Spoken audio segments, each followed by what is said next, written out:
Welcome, everyone, to episode 3 of the We Can't Believe They Gave Us the Show of Nick and Jim. I'm Jim Bernica. He's Yep, Nick Magato. that's right. Say I hi. am. You are. Yes. And not to be confused with our special guest, welcome, Jadie Miller. Let's Thanks hear for you having say me. So something. great to be Oh, here. there you Yep. go. I did. Wait for it. So she is, for those that are listening, you're missing out on this. She is festive. She is dressed for the holiday. She's got her Christmas tree. She's got that Canadian winter behind her. And it looks cold. Yeah, we just wait about insta winter. We popped in about 2 feet, probably about 2.5 feet of snow, and then we have probably about another half foot coming the rest of this week. So it's gorgeous. It's big, ginormous, huge, white, fluffy snowflakes. The cardinals are singing, the sun is shining. It's horrible. I love she started to paint the picture and she says, it's horrible. Well, it's at least better than the guys on the lake, right? Because I think they got what 6 feet of snow or some nonsense like that. Yeah. Yeah. No thanks. I'm good. I whenever this starts every year, I'm like, why am I still dealing with this? Why am I not somewhere warm? Mm. Yes. I'm waiting for Firefighter Nation to start sending us some big bucks so we can move, right, Nick? That's right. Yeah. Doing it Anyway, live from a tropical location. so JD, why don't you tell us actually, I'm gonna do a James Gearing. Where on planet Earth do we find you today? Well, we've already established that I'm in Canada. I live in a village of a place called Coldwater. Um, I don't even know if you'd find that on a map, to be honest. So the closest kind of spot on a map would be a place called Barrie, and then from there, that other people might recognize is about an hour and a half north of Toronto in Ontario. And yeah, I've been here my whole life. So I still like winter here in Canada. I love the seasons, and it's part of what keeps me here so far. When I hate it, I'll come join you guys in the south. But so that's where I'm at. That's where I live. I like how we're the South, Nick. Yeah, I know, right? You know? All right. So the the first time you ever came, you know, in our path was actually through an article from your fellow Canadians, Crackle Magazine and Corey. And that's where you talked about the firefighter syndrome, Mm-hmm. which was a completely new concept to Nick and I at the time, and it's a new concept to probably a lot of firefighters out there. Um, if you don't mind, just kind of go into what was going on and your search for trying to figure out, what was going on with you. Sure. There is a lot to unpack inside that question. So I'll probably bounce around a little bit, which is probably the reason why I found firefighter syndrome in the first place, because of my own personal injuries. So the focus and the memory can sometimes be challenged, but that's years of being a firefighter, right? So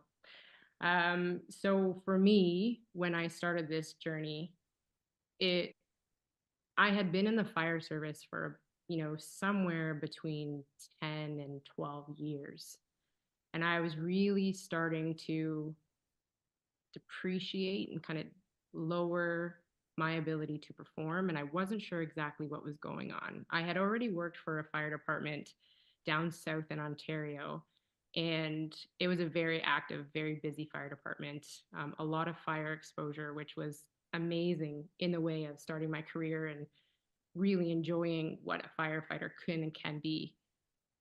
But I had had a pretty heavy dose of exposures at that point, both sort of psychological and physiological.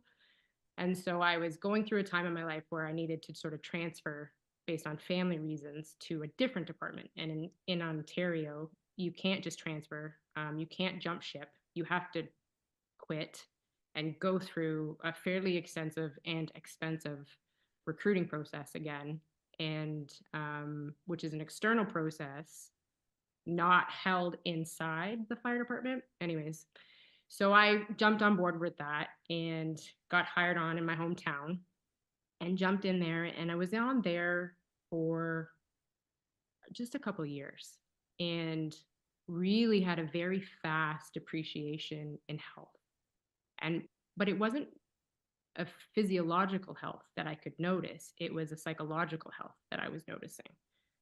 And I was increasing in anger. My sleep was going down to the pots. I was, um, my memory was just not what it I used to, value. I was losing my memory and my focus. But it was really the anger that was taking over, that was so outside of character. And, I always, when I kind of sort of tell this story, I always like to say, like, I'm a supremely emotional creature. Like, I cry every Friday. And I'm, I like to try to be patient and kind. It's really where I wrap my value around, especially within being a service as a firefighter. But at this point, I had a 5-year-old daughter, and it kind of my aha, my wake up moment was I was watching her put her laundry. My 5-year-old daughter was putting laundry away. And I started like yelling at her and screaming at her. And she had the balls to turn around and say to me, Mom, come here and sit down. She had one of those ginormous, fuzzy gray bean bags. And she kind of crocodile tears pulled me over, and I sat down in the chair with her. And she said, "Where's my mommy? I feel like I'm losing my mommy." And that was enough for me to like start the journey of like, whoa, maybe I'm not okay. And then I just started the process of kind of waking up, is what I call it. Sort of waking up to, I'm changing, something's different. What is it? And so then, but never really woke up at that point. Like, it's like that first nudge in the deep sleep where it's like, hey, you need to get up. But I'm like, no, I still want to sleep some more, that feeling. So I kind of ignored it. I shook it off and kept going. Although it hurt from a mom's heart perspective, from a firefighter's perspective, I got work to do. Get out my way, get your laundry done. Come on, let's go. So I kept pushing. And I got to a point where I remember, like, so clearly the moment when we were dispatched to a call. And it was 3 a.m. And the call was to a row house, kind of townhouses. I don't know what y'all call them down there in the States, but a bunch of houses in a row Hmm. attached. And so I'm just teasing. But we went, and it was a basement fire and patients trapped. And so what should have felt like sort of the Super Bowl of firefighting, I normally use my emotions, the toggle switch goes off, and it's like, boom, it's playtime, let's roll, right? So that's really what I used to be like. And then all of a sudden, like, I'm in the back of the truck and I'm trying to fire that toggle switch, and I got nothing. But it's more than that. Like, I am completely empty. I have no emotion. I have no thought process, no feeling. And words can't describe the feeling that I had, which was like a total disassociation to reality. Um, so I get out of the truck, and I'm still feeling nothing. I'm sort of hyper aware in the back of my mind that I'm not okay, but I'm also like, F it. Like, I want nothing. I don't care. Let this place burn. So my captain gives me an order. I disobey the order. I tell my captain to go fly a kite, and so many colorful words. Um, which, I've been in the service. I've been on this particular department for just a few years. I'm a probie. Like, I know I'm senior to the fire service, although I'm probie in this department. I know that what I've just done is tarnished my reputation, has put my staff and my coworkers and my firefighters at risk.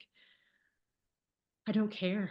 I didn't care. So I really just sort of scraped whatever I had left, climbed back into the truck, and really hung my head in a great deep sense of sorrow on the way back from the call, and was like, whoa, like, I got nothing. Um, and when I describe that empty feeling, I'm privileged because I've never had suicide ideation. But the idea, and when I stop and I meditate on what I felt, if I had passed away, or if I had put a gun to my head, or if my coworkers had passed away in that moment, so what?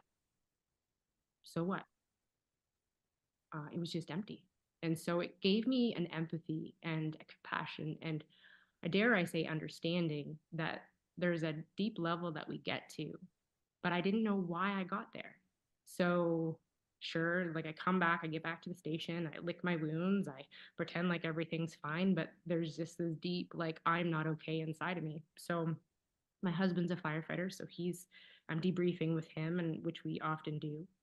And I'm like, what's up? Like, I don't know. And so I'm like, well, it must be PTSD, right? That's the air quotes injury of firefighters. So if that's the injury of firefighters, well, then that's what I have. So sure. So I start, like, I need to fix this because I want to still be a good firefighter. I've only been on this service for 2, 3 years, and gosh, like I got so much more left to go. So I need to, I need to buck up. So I decided to kind of pursue PTSD, and I went to a psychologist, had the assessment, and she said to me, "No, you don't have it." And I was like, "Well, yes, I do. Like, I'm not okay." And she's like, "No, you don't have it." And then, well, I said, "Well, let's just keep going, right? And let's have a couple sessions and see." And the it wasn't working. Like, it wasn't. But I felt like killing. Like, I felt so empty. Like, why am I feeling this way? So I started challenging, and I started just, that is one thing that, whether you love me or you don't, I think all would say that I am an extremely challenging, questioning personality. Um, I always joke around and say I'm a little bit like an olive. You either love me or you don't. So just tell me why. Give me why that makes sense. That's no longer someone's opinion. So I started to push back. And I started looking. I'm like, there has to be a psychologist that knows what I'm going through. And so I was in New Zealand, I was in Australia, on the Google machine, searching and searching and searching, and came across an incredible man that was revered by his community, and that community was the military. And so then I stopped and I paused, and I was like, "Who's this fella? This fella that they're all talking good stuff about? What does he do, and why do they like him so much?" And then I started researching more as to, well, firefighting is paramilitary. Our history comes from the Roman Empire and the formation of, military and a paramilitary. So I'm like, to come and hang out in the military space made a lot of sense to me. So I was like, okay, I want to learn more about this guy. So as I started to research, I would go and I would stalk him, as he makes fun of me all the time because I totally stalked him, but in a positive way. But I wanted to know, like, as we know in the fire service, ultimate respect comes from when you earn it, right? So his community was talking highly of him, so he had earned respect, but why? So he put together a framework called operator syndrome. And I was like, oh, here we go. What's this? Peer reviewed, super holistic approach to how injuries are formed specific to the military and the special operators group in particularly. So PJs, Rangers, Navy SEALs, the elite folks. And what is it about their job that kind of combines this complex injury? And this complex injury is called operator syndrome. So little old Coldwater over here says, hey, I think I'm going to send this guy a message over LinkedIn, like 4 sentences, and said, small town girl. Sounds like a Journey song. So I sent him this really brief message and just said, I think the fire service is in trouble because we're getting it wrong. And I don't remember the words so much, but I just happened to say something along the lines of, I think you might be the man to help us.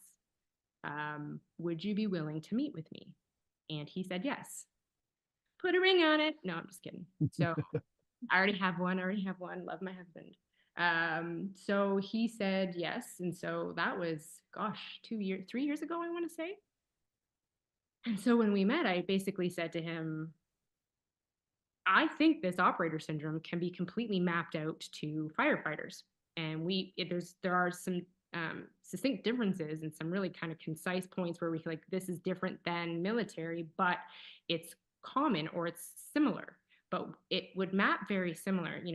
Would you mind participating and working with me to remap this? And so he let me like get deeply involved with mapping it. So I went back to work and I started recording and journaling. I strapped sensors to myself. I did blood work. I did urine work. I did glucose work. I did collected as much data as possible in relation to what 911 calls I was going to, in relationship to who I was working with, in relationship to how much sleep I got. The list was fairly extensive. And we pulled it back, and we had some incredible students with his university that he works for, Hilo, that he works with, participate, and we created this framework called Firefighter syndrome. And there's a scientific name for it and kind of what it means, but when I give it the real version, which is it's the stuff that affects you as a firefighter that causes injury. And some of that stuff is we have 19 domains or 19 categories that make that selection. And it's all about how they intersect and how they affect each other. And what I learned so quickly was that these feelings of air quotes PTSD that I was feeling were actually physiological. Like my body was injured, but it was presenting like a mental injury. And when I started to kind of reel back, correct the diet, stop the drinking, realign my sleep, realign these pieces that were specific to me and my injury, I started to present, more clearly. And I started to increase my performance. And my mood was lifting. I was reconnecting with my community. I was reconnecting with my family. My daughter was not afraid of me or not, intimidated by my anger anymore. And I was like, there's something in this. And so I really just, every injury, every firefight. Oh, okay. Sorry. I'm just going to take a second there. PTSD is real. But not every injured firefighter has PTSD. And that's the epiphany. It's simple and it sounds like it's like we should all know that, but they don't. We all think that when we start to present this way, it's psychological, which we know in the background of our minds we're all afraid of or not looking forward to having, because that takes our cape away, or that makes us feel inadequate, or that makes us feel dehumanized or not capable. When in fact, PTSD, it needs to be given more value, and it needs to be seen for what it is, which is the traumatic piece that does exist. And it is being watered down with the way that the current treatment plans are treating it. And so if we can allow it to stand alone and say, PTSD is real, but okay, not every injured firefighter has PTSD, but so what else is presenting like a psychological injury? Well, it's this, this, and this, and this, and we treat that. What's left over when we get to treating PTSD is the truth, and it's the root of what needs to be fixed. And so then it's going to free that person even more when they face the treatment plan, if that makes sense, for PTSD. It needs more value. And in fact, we're watering it down to a point where everybody's drinking the Kool-Aid. And I use that as a firefighter term, not to, be demoralizing or kind of put it down, but it's not the be all and end all.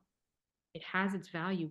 Let it stand alone in how we treat it, but don't mix it in with the vitamin D deficiency. Don't mix it in with the traumatic brain injury.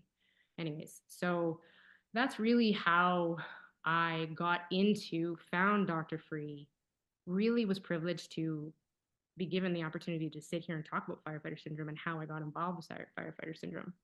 And now my mission, should you guys have chosen to accept it, is to allow me to, educate. And that's, and then allow firefighters the community that I love so, so dearly, they're such an incredible group of logical thinkers and rational thinkers. Take it, run with it, and take care of themselves, but also each other with a new level of understanding. Yeah.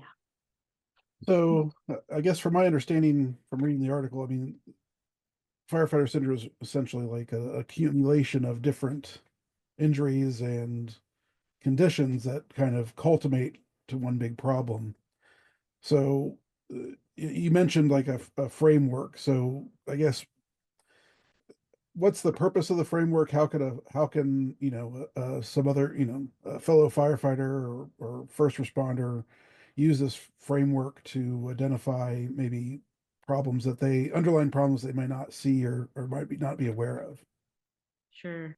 So the purpose of the framework is to, right now, guide an individual along their own personal journey to healing. It is a new concept, and so there's much work to be done around it to build the support systems that are required, both from a scientific perspective and a treatment perspective and a research perspective.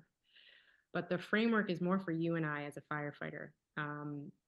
To the questionnaire has 19 different categories, and it's sort of a scale from 1 to 3, kind of a severity scale. And the goal is for you to sit down with yourself and hopefully maybe a coworker, like a firefighter that you're super close with, or even better, a family member. Maybe that's your child, maybe it's a husband or a wife, maybe it's a mom, depending on where you are in life, or family is described as your best friend, to sit down and have an honest conversation with yourself. Look over the domains and say, where am I at in each one of these categories? And then once you get there and you're like, you now have something that you can look at, it's tangible, that says, here's where I'm at. And then you have to have the honest conversation with yourself that says, I don't want to be here anymore, or I'm going to continue to turn a blind eye. Is it time for me to wake up? Or am I going to roll over and pretend like I don't see this? Right. Or maybe you're in great shape and it's just a check in to say, okay, like I got another 10 years or another 5 years of awesomeness, awesome town happening. So keep on trucking. But now you start to create that awareness. And so the purpose of the framework is to guide you specifically right now in this moment in time. Dr. Free is like incredibly brilliant, and he could have published that anywhere he wanted to. He has more than 320, I think probably more than that now, publications in the parts. He wrote the textbook for PTSD treatment. When we sat down and said, okay, we've got all this information, what do we do with it? And he agreed to publish it in Crackle magazine along with the Canadian publisher, which was just such a great team. The purpose behind that was to give the firefighters the power. If you publish it to a medical journal or we're not going to see it for years. If you give it to us now, we can start making a change because we are a logical creature. We are a rational thinking community, and we know we're super intelligent. And, there might be some OCD or some ADHD in there, maybe a little bit. But beautifully crafted in our ability to do research. I don't know a single firefighter that doesn't have a strong capability to do research when the research matters. And so now the purpose is you are empowered with this tool to start your journey and fight back against the system to heal yourself. Don't wait for somebody to heal you. It's not going to happen. But if you work on healing yourself, and then you can take that and see things in your coworkers and be like, hey, here's this. Maybe you need a nap today. Maybe you need some water. Maybe step away from the chocolate cake at 3 a.m. so you're not killing your gut biome, right? So there's lots of things inside of there. There's so much to unpack. Just do the research. So the purpose is to inspire research. The purpose is to motivate you to see your story in front of you and then inspire you to wake up and take action. And to also understand that it's all interconnected. It's not single celled or siloed, it's interconnected. So what I felt as PTSD is plausibly and highly possibly connected to an extreme dose of toxins, leading to something called chronic toxic encephalopathy, which is short for CTE. If you Google CTE, you'll typically get chronic traumatic encephalopathy, which, if y'all watch the Will Smith movie, football players, concussion based, very similar. It presents very similar, but yet different. The mechanism of injury is different. It messes with your adrenal system. It messes with my HPA and all that super smart stuff that I can't even, like, I don't have the brains to regurgitate anymore without, following my notes. But what I do know is that when I put a blood pressure cuff on upside down, when I've never usually done that, probably need a nap. And when I can't remember when I take my daughter's lunch and put it in the cupboard instead of the fridge, which literally just happened 2 days ago, um, I need to take a nap because I just got off shift, and maybe that's not a good day to be thinking things through on a complex scale. So, um, yeah, I think that answers your question plus some more. Well, I can tell you, I applaud you for just being stubborn. And and but what I mean by that really is you had this stuff going on. It would have been really easy to just accept a PTSD diagnosis. Mm. And I think most of us would have just been like, yeah, okay, it's something like this. And but that you knew that wasn't you. That wasn't what was going on, and you just fought and looked for really what the answer was, what was going on, and you found it. You made it for us actually, and now you're passing it out to everybody else. So, your stubbornness, your searching for answers is ultimately going to help a lot of us figure this stuff out. And it's when I talk about wellness, and I really noticed it when I was in that wellness coordinator spot of how everything was interrelated. It was all connected. Like if your sleep was crap, it was affecting your testosterone. It was affecting your anger, your memory, like I mean everything else. So, you bringing all this, awareness to us, I think is absolutely huge. Thank you. I think that was like the most terrifying part for me, to be honest, was bringing it out to the public eye for two reasons. One, fear of judgment. That's the strongest.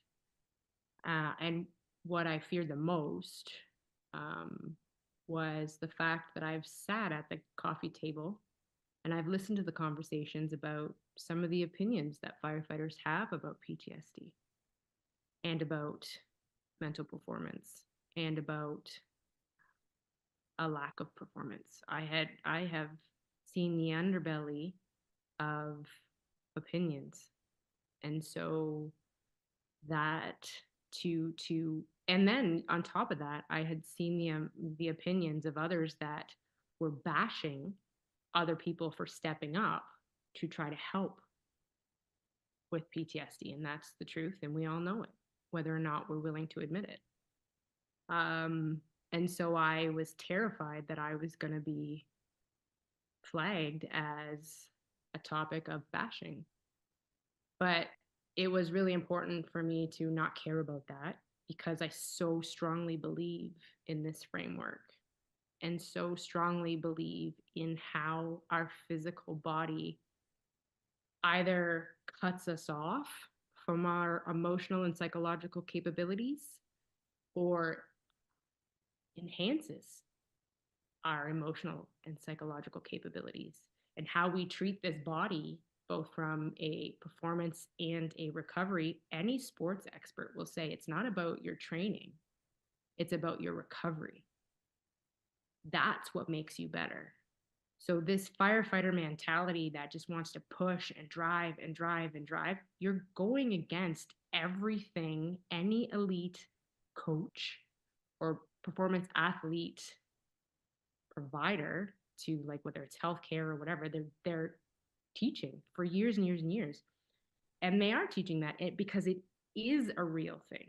Recovery and how we treat ourselves off shift and in between calls is everything in how we are executing our performance. If you are someone who still gets crazy when the tones go off and you want to maintain that, then you better step up your game in your recovery. If you have been exposed to heavy toxins, how you respond in what you eat, what you drink, how you sleep, and how you detox your body in order to move forward to continue in a 30-year career or plus, that matters.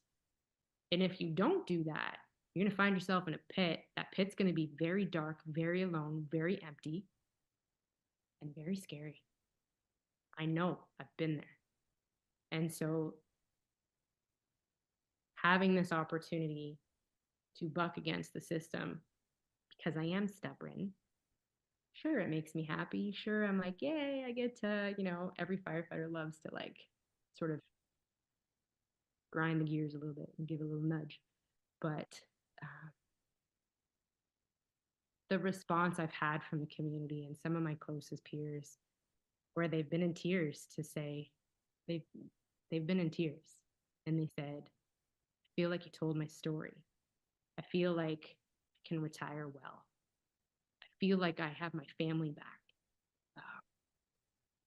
Because it's just resonated with them. There's so much more value in that than what people say about me.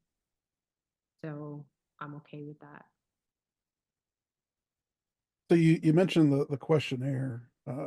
So first off, where can uh, a listener find that questionnaire? And two, once they've completed the questionnaire, maybe take us through maybe your steps Sure. after completing that. Like, do we follow up with our primary care physician, or what does that look like?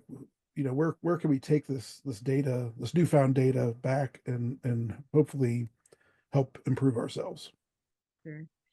So right now there's 3 locations. One is on the Crackle website.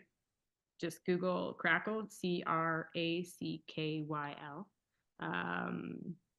Magazine, and Google Firefighter Syndrome. If you want to know more about my story and how I found Dr. Free, you'll find it there as well.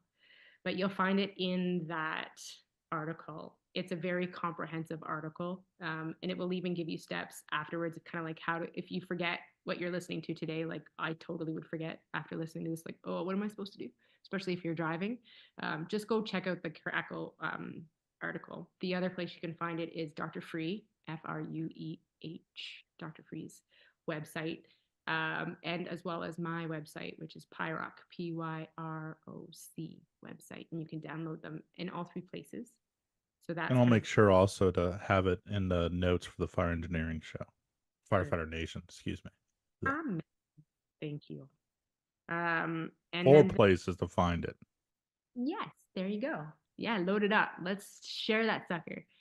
Um, the next part is hard for 2 reasons. One, some people don't have family doctors, and I know it's more difficult for care providing in the United States than it is in Canada, depending on your insurance, depending on how it all works for you guys, right? So it does present challenges, but you fill out the questionnaire, you print it off. Even feel free to print off the article of firefighter syndrome, take it into your primary care doctor, start having an honest conversation, start using words like, I feel like I'm having PTSD, I feel like this, or I feel like that. Be honest. If that's what you're having. So you take it into your primary care doctor, get blood work done. So you want your hormones tested, you want your cardiac function tested, you want your thyroid function, you want to have tests done. The hard part about that is some GPs or general practitioners don't see value in having some of these blood tests done. Okay, find the loophole, go find the naturopath that does, because they're out there too. And they can run a lot of these tests. So keep pushing, keep pushing. Okay. Get the results. What is your body telling you about how bad you've been treating it over the last 1,000 years, right?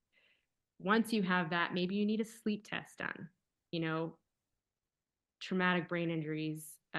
You know what? I think if it's okay, I'll pause really quickly because I don't know. I think it's valuable to go through as fast as I can, sort of synopsis of each domain really quick. Yeah, Because absolutely. I think that might be because people are like, what? Okay, what is this? So the first one is traumatic brain injuries, right? So we know traumatic brain injuries happen from impact. There's a primary and secondary impact that happens in the head, but there's also something created through blast waves. So if you're a firefighter who's been around something that's exploded, you need to be aware of the wave that travels through the air and through your body and what that does to you. Hopefully nobody's been near something like that, but if you have, and that's your story, that's a part of it.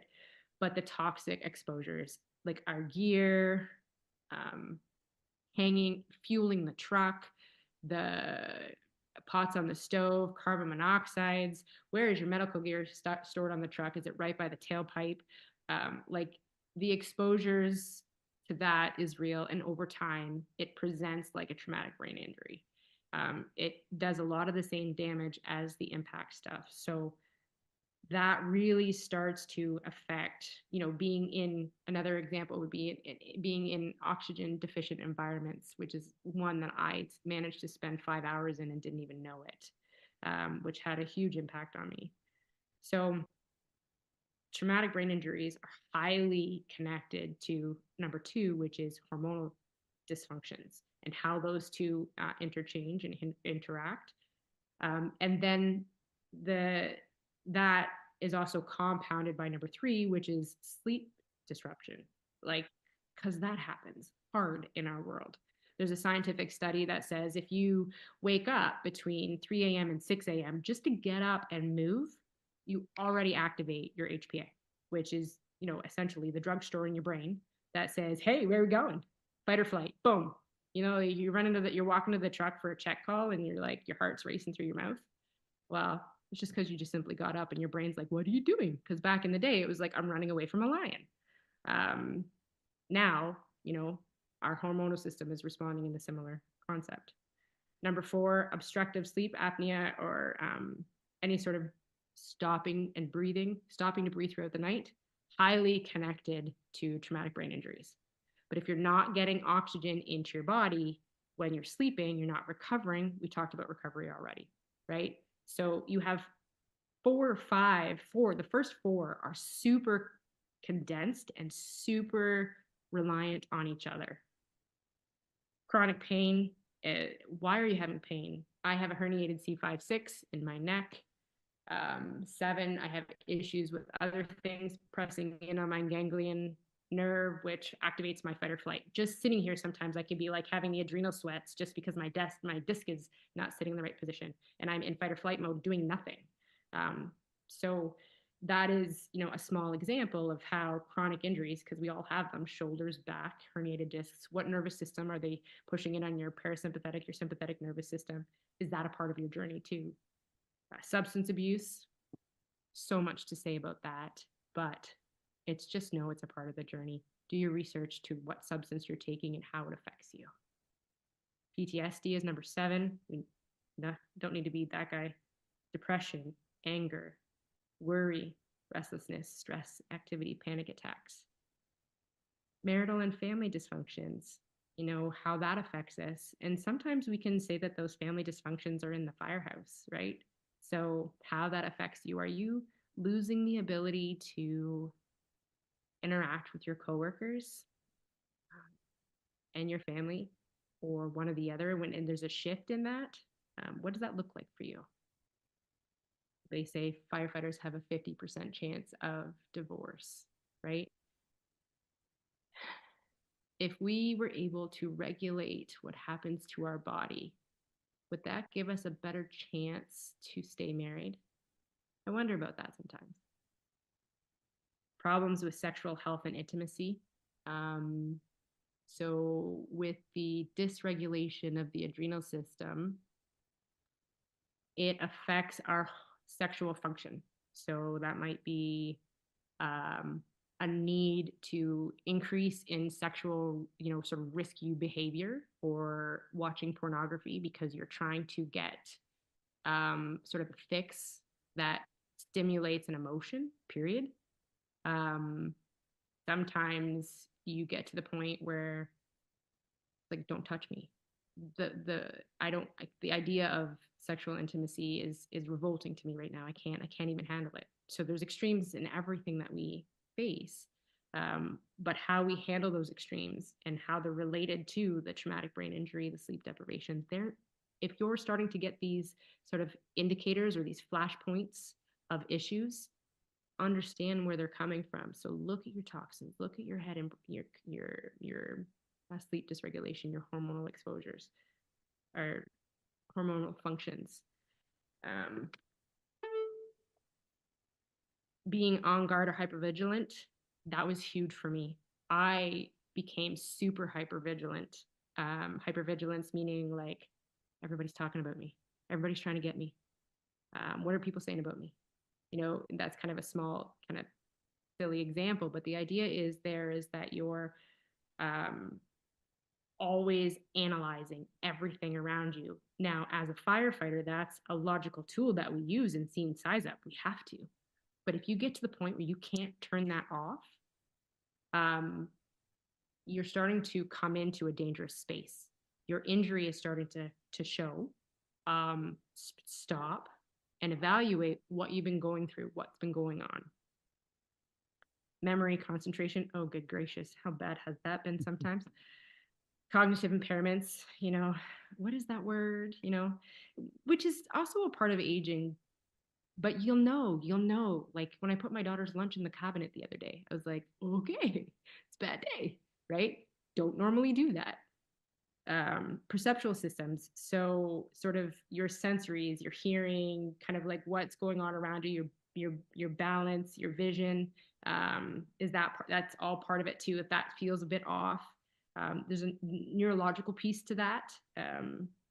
Disruption in hydration and nutrition. We are horrible creatures when it comes to hydrating and eating. Work to home transition, super, super important. Your routines that you have coming into the home and how honest you are with your partner, your routines coming into the firehouse and everything in between. That's another thing. If you have a hard time regulating that or looking at what that looks like, stop and look at that too. That's also an indicator of if that has changed. You're like, okay, there's an increase of challenge there. That's an option as well. Existential concerns like a fear of dying. We often see in the fire service what we bash, we call garden gnomes, show their ugly faces as we get older, which is all of a sudden a firefighter refuses to go inside of a structure fire. Maybe they did before, but all of a sudden they're having these feelings of life or death. It's an inability to control what's going on around you, or a feeling like I wasn't able to help that person. Could be, I have survivor's guilt. Like, why am I still alive? And that person passed away. Joe, died by suicide, and I should have been there for him. These are all things that really start to push in on us, and we don't have the ability to regulate emotionally when we lose that regulation capability. And so those are sort of a really quick, as best I can, synopsis on what the domains look like. And so you're going to sit down and take a look at that. Just know they're all interconnected.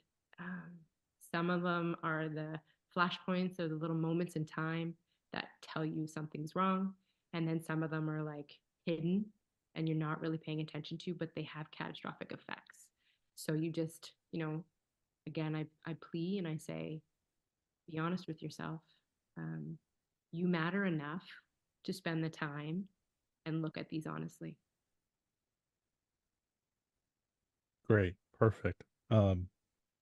I was able to do this assessment and go over it with you.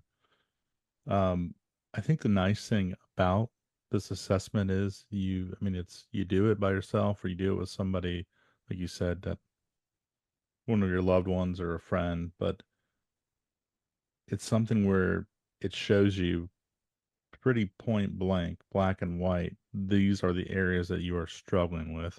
It kind of gives you the game plan of how to try to fix those particular areas, and you can always come back and do this reevaluation. And it's a continuous thing to see where you're at, where you need to focus on, and just kind of continue this treatment to try to get better, to work through all this stuff. But the fact it's all black and white on paper and accessible, I think it's great. And there's sort of three ways, if you will, um, that you can use this. You know, the first person, I hope and pray uses it as a way to say, I don't want to be injured. So I have to manage these areas of my life effectively. I have to keep my body in a physiological place that keeps me connected to my surroundings and to the people in my space that I share my space with. And I'm going to use this as a tool to not go into that place of injury. That's kind of the first one. The second one would be, okay, now I don't really feel right. Something's changing. Let's take a look. Or I'm really not okay. Let's take a look. Um, I'm really injured. Let's take a look. Kind of anywhere in that spectrum would be sort of the second one that says, I need to kind of wake up. Let's go back to that wake up analogy and not ignore what's happening to me right now. And then the third one would be like, okay, I've come out of Crazyville, which is where I hope to be and where I am today, where I'm in a place where I can maintain. And I use that scale as a reminder and a place to build a maintenance plan to avoid injury. I still have bad days, but I know why I have those bad days. Um, and so the grace I extend myself has more value than ever before. Um, I'm stronger in my ability to say, I can't do that today. And although I feel weaker and it angers me some days to say that, there are there is a new level of longevity that I have um, that allows me to stay connected to the people I love the most and not sacrifice that because I'm strong enough to say, I can't do that today. Um, and I no longer value other people's opinions more than I value the people that I love in my closest family. They take precedence. So in that circumstance, the maintenance plan is tailored to me. And I'm learning to be more bold with what I say yes to and what I say no to. Um, I haven't drank alcohol in about 2 years. I don't do drugs. I don't look at porn. I am particular about my diet. Continually every day trying to find new ways to clean it up.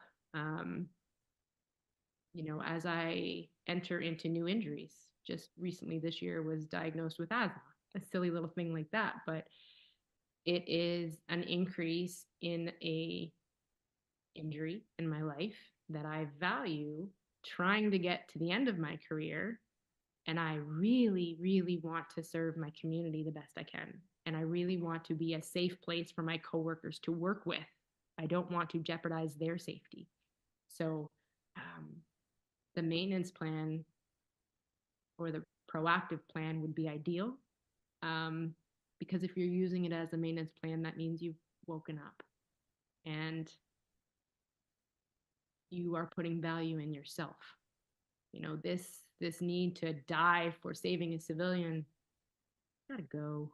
It's overrated. Um, yes, we will die for our civilians that we protect, but we don't need to rush it. We don't need to force it. If it happens and our time comes, embrace it. It is a privilege that we are given in this profession. But I'm not going to live in a way that damages the people around me. That's not right. So is there anything new that you guys are working on with this, or I mean, where are Yeah. we at with that? There's always something new per se. Really trying to work with fire departments and firefighters to wake them up again. The wake up kind of you know you know motto is real in how we do operations. So privileged to work with a few fire departments already that are adopting firefighter syndrome and are saying, okay, if this is real, how do we change our operations to protect our people? How do we adapt risk assessments within our communities? How do we adapt our risk assessments within our training programs and how we deliver policies and how we do this and how we do that?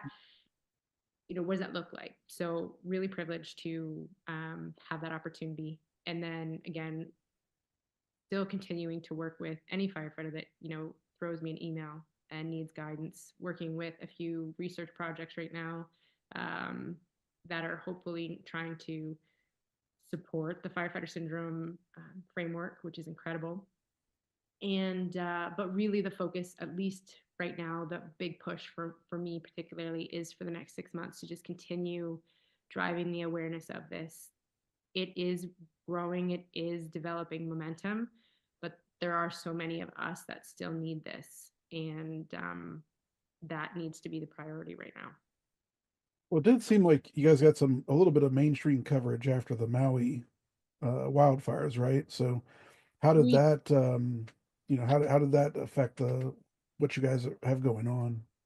I'm going to be frank and say I was really disappointed. Dr. Free reached out to the Hawaii Fire Department to help with this framework. And like, I get it. Like anybody outside the fire service, if they come knocking, the fire service is going to be like, you can just stay over there and not come on in. Right. And so, Dr. Free is not an insider per se, but he reached out and was like, I really want to help. You have a lot of exposure right here and it's going to impact your people. Can we help with this? And they said no, unfortunately, or failed to respond. We'll call it that, failed to respond. I don't want to say they said no, that's probably inaccurate. Which was really upsetting because the whole world was watching. The whole world saw the devastation, and it was such a beautiful opportunity. So to be honest, the mainstream media coverage that we got fell on deaf ears.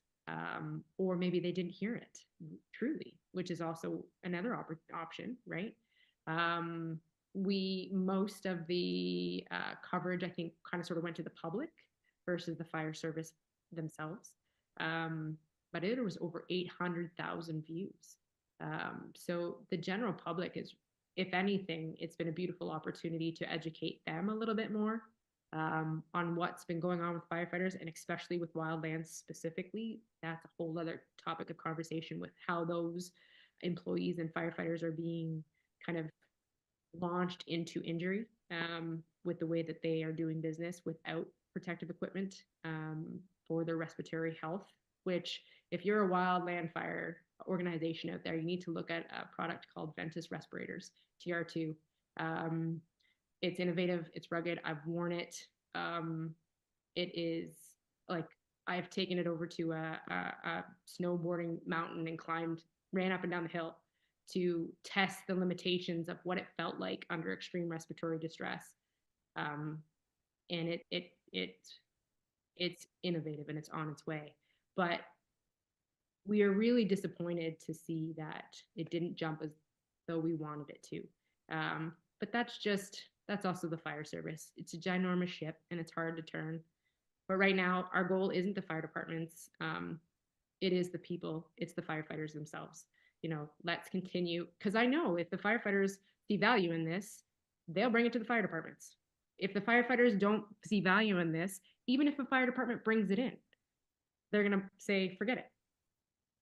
So it's got to come from us.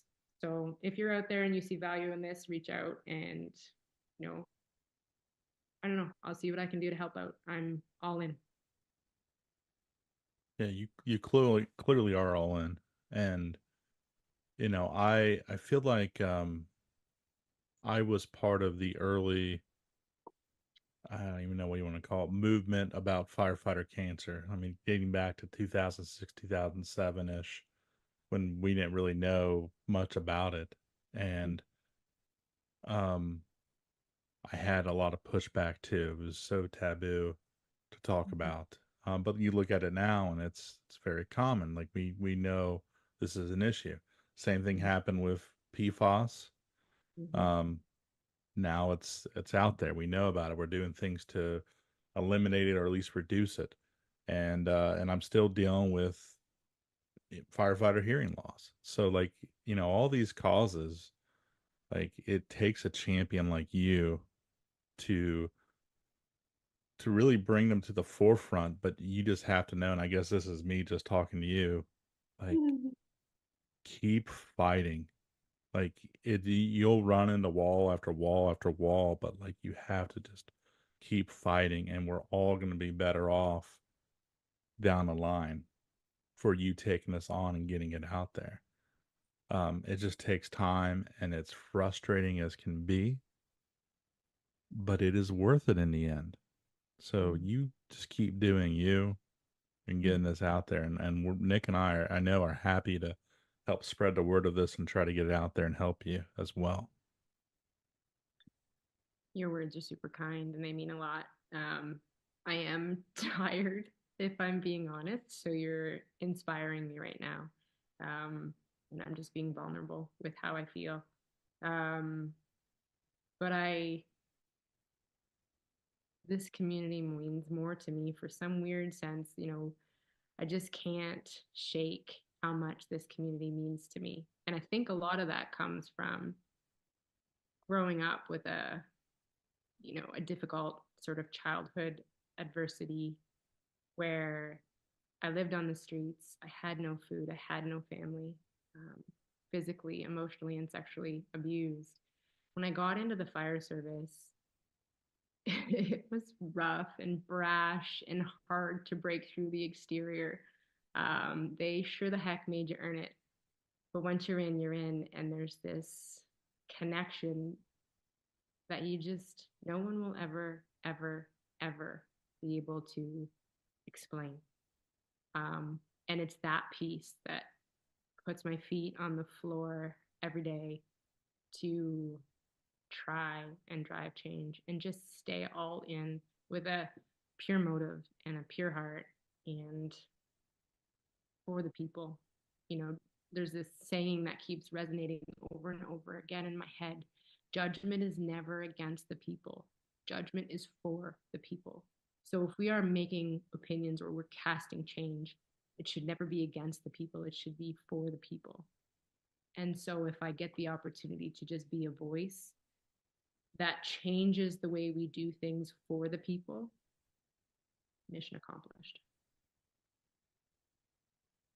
You're on your way.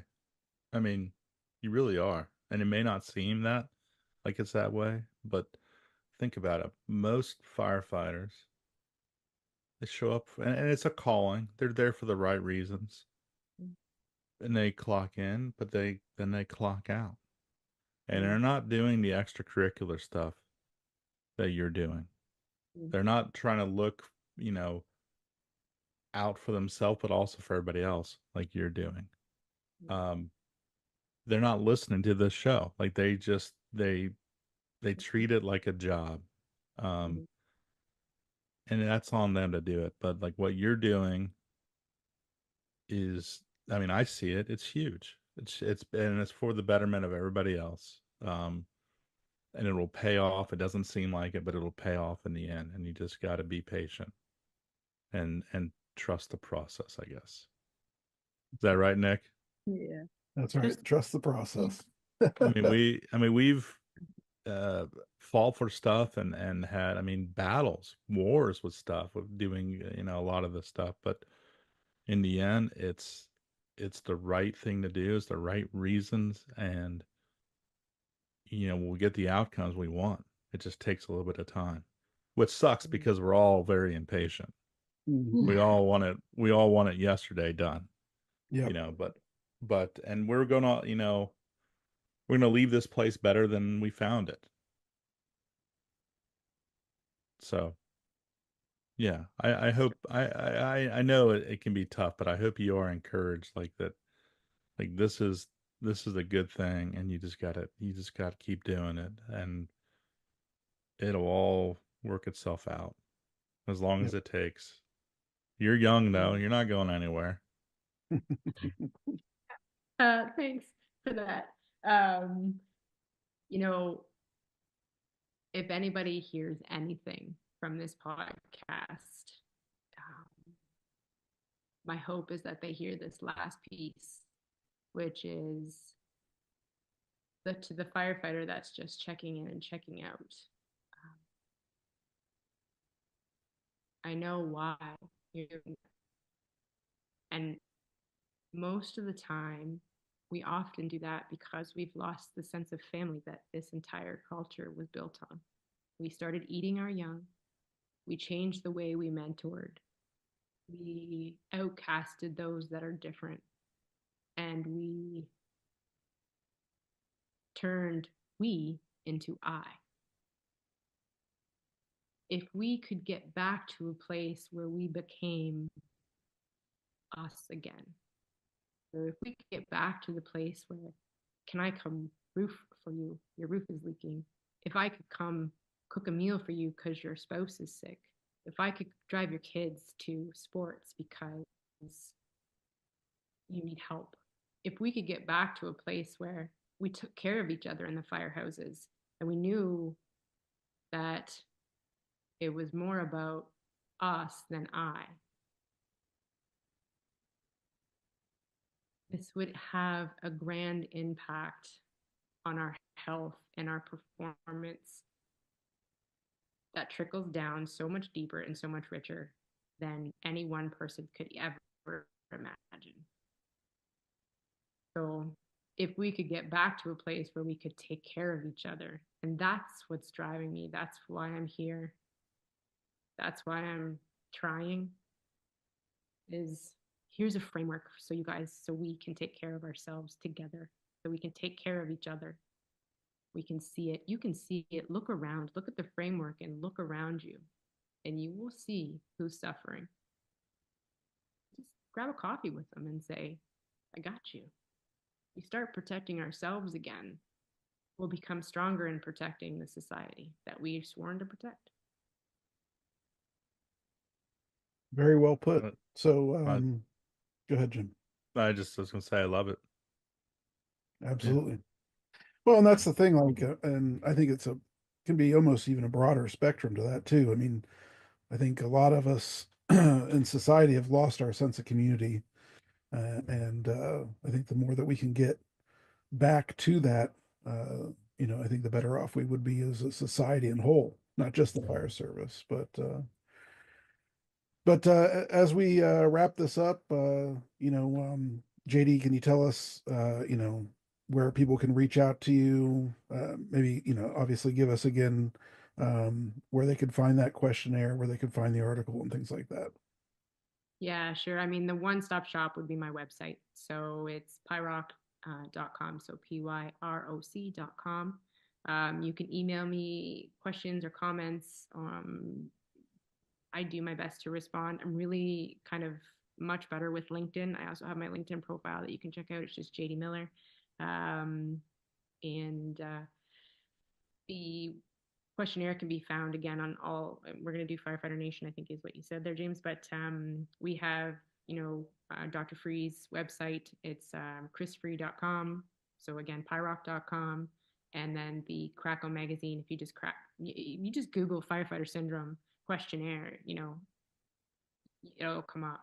So, and then maybe a link on the description here would be cool too. And yeah, I'm here. I'm in it. It's the thing that keeps me going when I hear from you guys. Um, even just to say thanks, or hey, I think we need to change this about the framework too. Like, it is just the beginning of what needs to happen. I am an advocate of challenging, um, because through challenge we get better. So, I'm also very cautious in saying that because I'm going to be inundated, but that's okay. Um, you know, I mentioned before, the one piece of this survey, this questionnaire that's not there, is your spirituality. It's hard to measure spirituality, to scientifically say you're in it to win it or you're not, but it is something that this profession was founded on, and so it is a part of this particular profession in a deep sense. But that's also, for more, but that's where you would find the questionnaire as it is today. I had a note from when I talked to you last, and it said, "Faith will reprogram me." Mm. I remember So, writing that down. Yes. yeah. So, Nikki, do you got anything else? Nope, that's it for me. I think we can let her go outside and Play in Make the snow plow angels. some snow or do something. Gosh, we've just had flurries so far, like nothing that's stuck. So, Mm. good times. But she is Jadie Miller. He's Nick Magato, and I'm Jim Bernica. And until next time, next month, everybody take care. Hope you have happy holidays and happy Festivus. And Jadie, again, we can't thank you enough for joining us and all the stuff you've done with us in the past. It's such a privilege to be here, and I'm really honored, and thank you for sharing your time with me today. Of course. All right. Well, he's Nick. I'm Jim, and you're Jadie, and we are out of time. So until next time, next month, we'll see you.